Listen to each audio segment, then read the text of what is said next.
Los expertos de Naciones Unidas en Chile declaran y acusan graves excesos en violaciones a derechos humanos. Comienza el proceso de impeachment contra Donald Trump. Hola, ¿cómo están ustedes? Esta es una nueva emisión de Scanner Internacional con el alto auspicio de Relojes Oria. La actualidad internacional está enfocada en Chile, país desde donde se emite el programa Scanner Internacional. En primer lugar, debemos, ya que estamos en análisis internacional aquí en Scanner, debemos plantear que el gobierno chileno tuvo que suspender la reunión de la APEC y la reunión de la COP. La APEC iba a realizarse en una sala de eventos al norte de Santiago, no estaba todavía todo muy preparado, pero sí la COP se iba a realizar en un terreno en la comuna de Cerrillos que se construyó especialmente para la COP, y la demolición de lo que se había construido ya comenzó en Chile, puesto que la COP no tendrá lugar en diciembre en Chile, sino que tendrá lugar en Madrid, bajo la presidencia de Chile. Eso no cambia, pero España presta el espacio para que se realice la reunión internacional, puesto que Chile no ofrece las garantías de seguridad para recibir a las delegaciones, muchas de ellas representadas por sus jefes de Estado, mandatarios, primer ministro, presidente, rey, etc. Por otra parte, la situación social en Chile ha ido complicándose, un estallido social inesperado. La verdad es que un alza en las tarifas del metro provocó una explosión social que hasta ahora el gobierno no ha podido detener, y podríamos decir hasta el minuto en donde se está grabando esta emisión de Scanner Internacional ha ido subiendo, puesto que a un problema que comenzó con el alza del metro. Metro hay solo en Santiago, o sea, las otras ciudades de Chile no estaban involucradas en este problema, un problema que empezó con una campaña de evasión del pasaje de metro para protestar contra el alza, fundamentalmente de estudiantes, que fue masiva sin serlo como lo que hemos visto después. Fue rápidamente, sin duda, por torpezas del primer ministro o ministro del Interior en Chile, que ya fue reemplazado, por torpezas, puesto que frente a estas manifestaciones de evasión bastante pacífica, decidió cerrar el metro y dejar a cerca de 2 millones de personas sin transporte para regresar a sus casas el primer día en que comenzó el movimiento. Provocó un fenómeno de protestas muy violentas, con incendios de estaciones de metro y otros desmanes que han seguido día a día, provocando incendios de varios edificios en el centro de Santiago, y ya en estos últimos días en la comuna de Providencia, que es una comuna de clase media alta en Santiago. En primer lugar, ya lo dijimos, debemos plantear, este no es un movimiento de las personas más desfavorecidas en el caso de Chile. Es un movimiento de clase media que en algún momento se vio aplastada por el aumento de todos los precios, la electricidad, el transporte, etcétera, y por un alto endeudamiento que llegó a un punto, como bien lo demostrara el alcalde de Las Condes, Joaquín Lavín, favorable al gobierno, pero llegó a demostrarlo, que con un sueldo chileno, una familia de la clase media no puede vivir, considerando que en Chile hay que pagar la salud, hay que pagar la educación, puesto que la economía chilena, inspirada en la Escuela de Chicago, hace de todos los servicios un bien de consumo y no un derecho. Se agregó a esto los problemas de las pensiones para los jubilados, que en Chile tienen un nivel vergonzosamente bajo, bastante torpeza del gobierno que sacó a los militares a la calle apagando el fuego con benzina, en lugar de buscar un consenso, de llamar a los dirigentes sociales a conversar. El presidente de Chile, Sebastián Piñera, optó por militarizar las calles, lo que complicó aún más el conflicto y llegó a una cantidad de 20 muertos, que para la democracia chilena es mucho, puesto que Chile, siempre lo hemos dicho, es un país de alto nivel democrático y un país relativamente, o más que relativamente, tranquilo. 20 muertos, entre los que se cuentan menores de edad,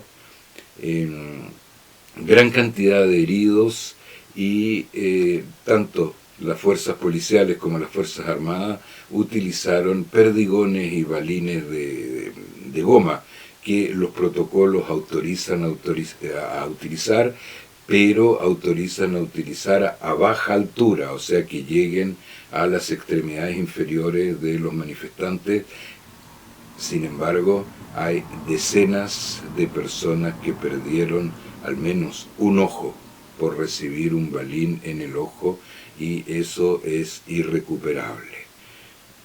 Las Naciones Unidas envió, en acuerdo con el gobierno chileno, una misión del Alto Comisariado de Derechos Humanos para que investigue los casos, y hay serias acusaciones de Naciones Unidas por exceso. Sobre eso el gobierno chileno tendrá que responder, puesto que el gobierno chileno es firmante de la resolución que plantea los derechos humanos y del ciudadano.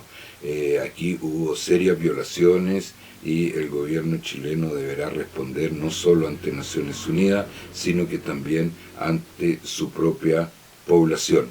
No se han terminado los problemas sociales, por el contrario, se han intensificado, y Chile ve con temor que la bolsa ha perdido cerca de 30%, ve con temor también que el dólar ha tenido alzas muy importantes, cercanas al 5 o 6%, y por otra parte que por primera vez en 30 años la balanza comercial del mes de octubre de este año resultó deficitaria.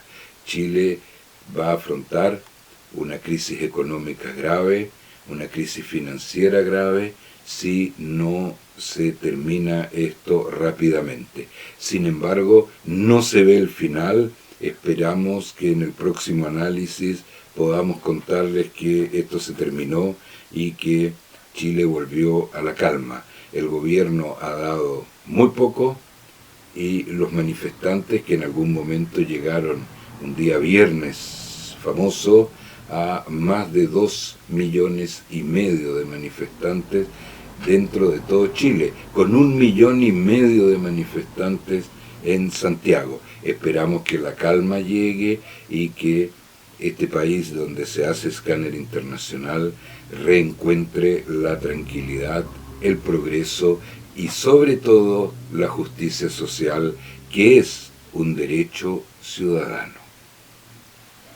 El presidente Donald Trump en Estados Unidos comienza a enfrentar el proceso por el impeachment, puesto que la Cámara de Representantes acordó iniciar la investigación, y esto significa que la investigación es pública.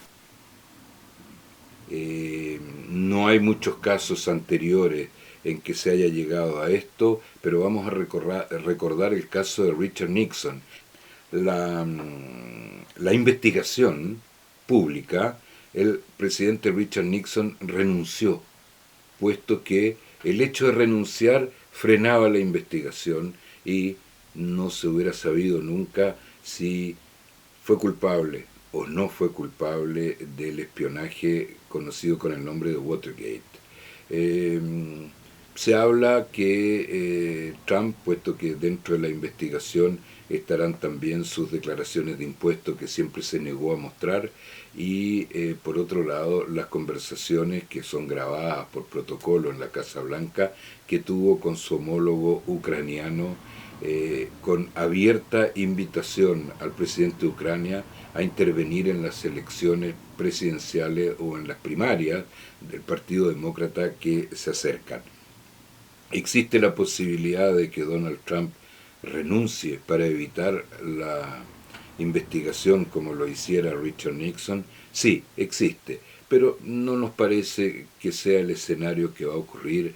En realidad, Donald Trump es más resistente a la vergüenza que lo era Richard Nixon.